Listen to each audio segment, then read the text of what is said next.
And now for the first time, they're able to say that was wrong. That was absolutely wrong. Look at the risk you put me at. And that was inappropriate. And I wasn't able to say it effectively before. It was just me then. But if I know what that knee on my neck feels like, and I have comrades in London who know that, and in Germany, and even if you don't know personally, you're able to relate because you saw the video.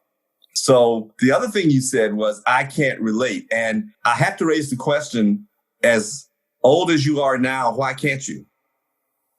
Because I know you've heard it before. So why is it now that you're listening?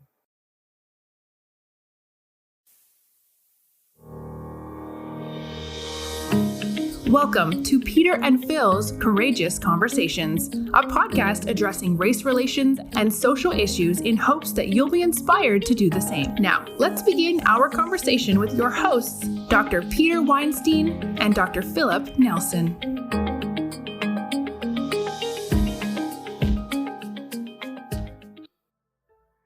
Hi, I'm Dr. Peter Weinstein. I'm the Executive Director of the Southern California Veterinary Medical Association.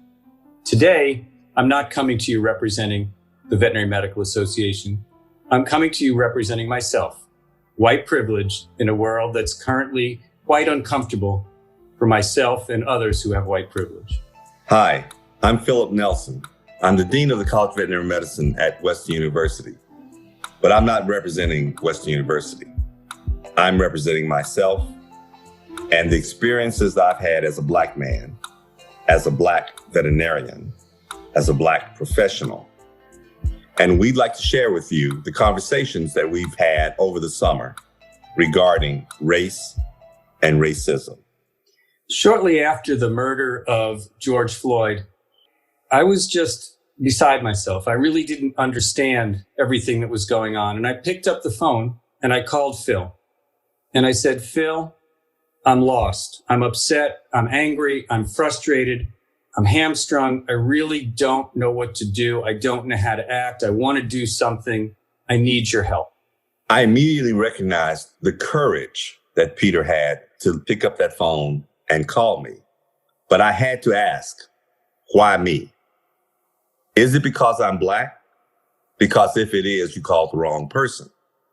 This system that denies Blacks with institutional obstacles is a system that was built by white America, and that the keys to the system are buried by white America. I don't have the answers, but I can highlight the obstacles. We want to make sure you understand that we're not promoting anything but a conversation. What we really want to do is encourage individuals who listen to these conversations to reach out to others and conduct your own. So join us as we conduct our courageous conversations.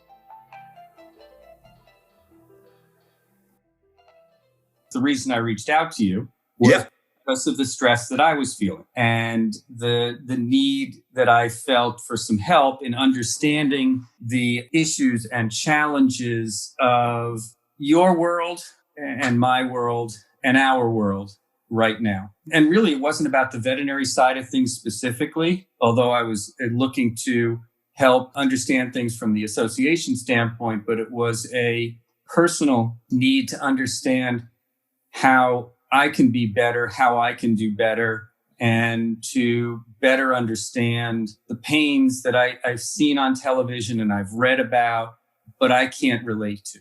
So the reason I was reaching out to you was to seek your help and guidance in better understanding the challenges that aren't new, but are seemingly to be continued for 50 years or more for me and 400 years for this country, and probably longer than that if we look at the more global. Even in the way you phrased the presentation just now was interesting to me. The your world, my world, our world approach. Right. It is actually a very apt description of our problem. Why is your world so different from my world?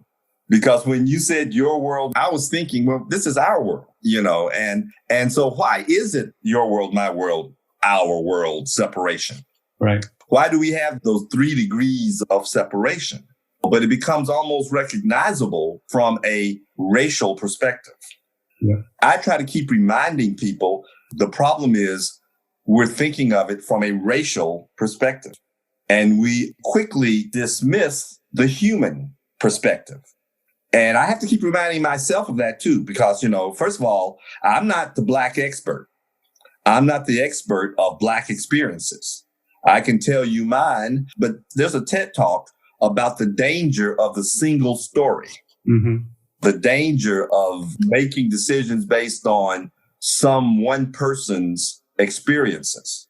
The strength of the present movement, the strength of the present worldwide reaction to George Floyd's death is the fact, first of all, that it's the fact that it was on video and it was horrible. And we now have the technology to show everybody at once the kinds of atrocities that can occur. But those atrocities have occurred so commonly that suddenly there's a shared experience. There are probably 90 times as many people who have had the same experience and survived. And now for the first time, they're able to say, that was wrong. That was absolutely wrong. Look at the risk you put me at. And that was inappropriate. And I wasn't able to say it effectively before. It was just me then. But if I know what that knee on my neck feels like, and I have comrades in London who know that, and in Germany, and even if you don't know personally, you're able to relate because you saw the video. So the other thing you said was, I can't relate. And I have to raise the question, as old as you are now, why can't you? Because I know you've heard it before. So why is it now that you're listening? Again, it's because of the passion and intensity of that video. And I deeply appreciate the fact that you're trying, but I also know that you've been trying to relate before. Right. What you're really trying to tell me is understand that I don't really understand how you feel. Correct. Right? Yep. And I get that, but you don't have to really understand how I feel. What you have to understand, or what you have to surmise on your own, is whether these experiences should be tolerated or not. You don't have to be as embarrassed as I was when I went through whatever slights I've gone through. You can feel sorry for me. You can cry for me. But what I really need you to do is make your own determination as to whether or not this should be allowed. And if it shouldn't, what can you do about it? Well, I made that determination years ago. I know. And I have felt that I haven't done enough. And neither have I. Right. I'm actually, embarrassed is not the word. I feel that I have failed my children and grandchildren from the standpoint that policing still has the power to take a Black man's life and to threaten a Black man's life, or to treat African Americans differently from all other races. And forgive me, but I won't allow this example to be used for anything other than Black racism right now. It's not that I don't recognize humanism and recognize social injustices of other type. That's not the argument right now. That's not the issue right now. I know there's anti-Semitism. I know there's Latinx issues. I know there are gender issues. I know there are self-identity social injustices. Yes, but right now, the issue at hand is racism. And in particular, America's racism against African Americans because of the unique history of African Americans in America. We're the only group that was enslaved first when they came here and then freed. Right. And so there is a psychological anchor that we're trying to break, as opposed to a view of immigrants as invasive. There has to be a different approach. Don't get me wrong. I want to fight all injustices, but this topic is rather narrow right now and needs to be. It's been going on for a long time. Yes. And there seems to be fits and starts of responses. You can look at the civil rights movement in the 60s and Lyndon Johnson's Civil Rights Act and everything else. But we haven't been able to get momentum enough to create long-term change. And one of my concerns now is this just one of those fits and starts? Yes. Well, I think everybody's concerned about that. I don't think anybody knows the answer. Right. However, I think that there are two ways that I approach this. The simple answer is yes, this is another fit and start because the problem itself is so entrenched. Right. Right. I keep hearing, but things haven't changed. Well, I disagree. Things have changed. First of all, I'm free. Secondly, I can vote. There have been dramatic improvements. What hasn't changed? We're still debating how you treat your slaves. I don't care how you look at it. That's the debate. How well are you going to treat your slave? As opposed to accepting slavery was absolutely wrong. And the people we were enslaving were people. Right. They weren't Africans, and their descendants aren't just African Americans. Right. They're people. Right. And that's how we get back to your world and my world and our world. Our world is the world you choose to share with me, as opposed to being the world I happen to live in. And the margins are, how well are we going to treat the slave? How well are we going to imbue them with the indelible rights that human beings have? See, and even you using the term slave makes me uncomfortable. I understand. You should be. Because I don't look at it that way. I know. But until you do, you don't understand the roots from which this kind of behavior comes from. Absolutely. And I guess that's why I reached out to you, is that's because I don't understand and I'm trying to wrap my arms around. I mean, I guess I understand enough to be dangerous. Yeah, well, and I hear what you say, but, you haven't thought about it as deep. I've been thinking about it from the moment I recognized that my white friend at 6 or 7 years old saw me as Black. Yeah. From the moment that I became a semblance of a man, and I had my white friend's mother tell me, you can't play on the front porch anymore. You can't come through the front door anymore. From the moment that separation occurred and it brought the world into focus, I've had to think about it. Yeah. That is what white privilege is. White privilege, you have the choice to think about it until you see a video. And even then you have the choice to think about it. I still have to worry about my son in Texas getting pulled over on a highway. I still have to worry about his interaction with a cop. I still have to worry about my other son in Northern California, who was actually targeted by a police department while he was there. He had a red truck that he drove around, and when he was in Chico. And when he went to the bars, he was one of the college crowd, and he was always the designated driver. He was always the designated driver. He's that kind of level-headed young man. But then it got to the point where at least once a month, they'd pull him over. They actually would watch him park when he walked into a bar. And then when he'd walk out hours later, they'd give him a sobriety test. Or the moment he cranked his truck up and pulled out, he wouldn't get off the street before they pull him over. And I finally had to call the city police. I ripped the police chief a new one, just told him that, I don't know what's going on. I said, I'm imagining that you all have reports and discussions about a Black male in a red truck. But what I need you to understand is that he's been pulled over for nothing too often. And he's never gotten a ticket and he's never been disrespectful. But if anything ever blows up, I'm warning you that as a parent, I believe that your department is inappropriately targeting my son. Now, of course, he denied it.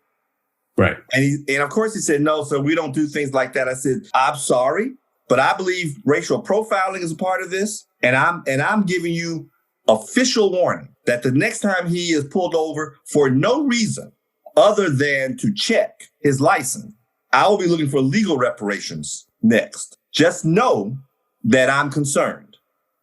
And he hasn't been stopped since. And it's stories, which aren't stories, but facts like that and experiences like that I've never had to deal with. Right. You didn't have to have the talk with your sons. Right.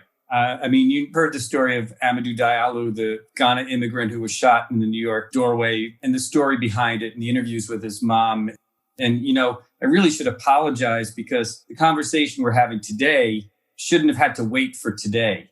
It should have been a conversation we've had since we became friends, however many years ago that was.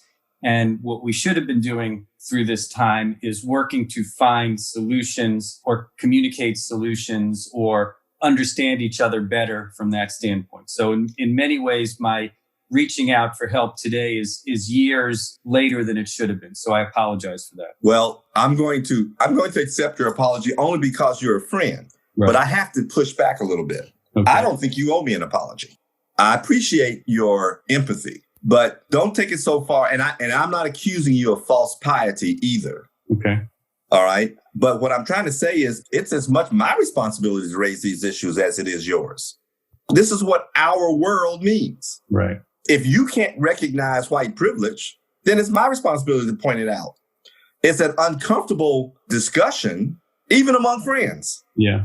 That's why we didn't talk about it. We didn't talk about it because I don't like talking about it either, especially if I don't think it's going to help. All it does is remind me of the challenges I have when I'm reminded of that every day. So when I'm at a bar with you and we decide to be friendly toward each other, why would I talk about that then? True. We try to solve other issues then. Yeah. We have professional issues to discuss. Right. And I want to be recognized as someone who can contribute positively to my profession. Absolutely. I don't have time to, or I don't think I have the time or the will to educate every white person to what Black people have to go through. On the other hand, that is my response. If I want things to change, that I need to do that. But if I keep bringing it up, then you'll stop drinking with me. But I think if you and I hold hands and raise hands together to work towards a better understanding, maybe we can move the bar a nanometer. I totally agree. And so that's why I accept the intent of your apology. Right. I accept the fact that, yes, you might have been able to seek elucidation a lot earlier in your life. Right. But I don't think you didn't try either. I also think we're all learning how to have the courageous conversation. Yes. Back in 2005, I went around the circuit talking about the courageous conversation, and I wasn't very effective in promoting it. And this is exactly what needs to happen. And I hope that we figure out how to share this discussion in a way that promotes these kinds of discussions. Phil, what do you think? Let's do it. Let's share these conversations with others. Let's do it. Thank you for joining us for another courageous conversation. Be sure to follow us and check back next week for more.